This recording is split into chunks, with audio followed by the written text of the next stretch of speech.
Hello পুকি family. তো দেখো সকালে স্নান টান করে রেডি হয়ে গেছি, যেহেতু আজকে জহরাকালী বাড়ি যাবো। হ্যাঁ, আজকে আমার পার্টনারের বার্থডে। আর তার বার্থডেটা খুব একটা ভালোভাবে সেলিব্রেট করবো না, যেহেতু তার এই বার্থডে দিনটা কয়েক বছর আগে খুবই তার সাথে একটা বাজে দুর্ঘটনা ঘটেছিল। তো মন্দিরে বেসিক্যালি এসেছিলাম বলতে আমি, রিয়া আর পার্টনার। তো এই দেখো পার্টনার আগেই হেঁটে যাচ্ছিল, তারপরে আমি আর রিয়া আসছিলাম। তো এই দেখো আমি দেরি না করে জুতো টুতো খুলে মন্দিরের ভেতরে চলে গেছিলাম। আর সত্যি কথা বলতে গেলে মন্দিরের ভেতরে যাওয়ার পরে মায়ের মুখটা দেখে মানে যতটা মনের মধ্যে মানে একটা কি আর বলবো অস্বাভাবিক একটা ব্যাপার ছিল না, সেটা পুরোটাই চলে গেছিল। তো যাই হোক, তারপরে আমরা দুজনে মিলে মায়ের মন্দির নমস্কার করে এবং মায়ের মন্দিরে পুজো দেওয়ার পরে সাইডে চলে এসেছিলাম, যেহেতু পাশে আরো দুটো মন্দির আছে। তো যাই হোক, ওই মন্দিরে আমার পার্টনার পুজোতে ঢুকে গেছে, আর আমি আর রিয়া সাইডে দাঁড়িয়ে গেছিলাম, যেহেতু খুবই জোরে ঝড় বৃষ্টি হচ্ছিল এই কারণে।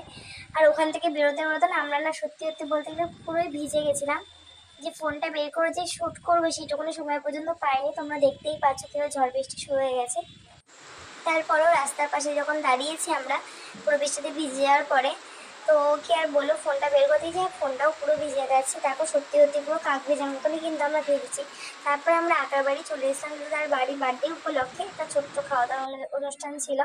তো এই যে প্রথমে পাতে পড়েছিল কচুর শাক, তারপরে মোচা, তারপরে ডাল আর চিপস, তারপরে আলু পনির পটলের তরকারি ছিল, তারপরে চাটনি পাঁপড়টা স্কিপ করে গেছি দেখাইনি।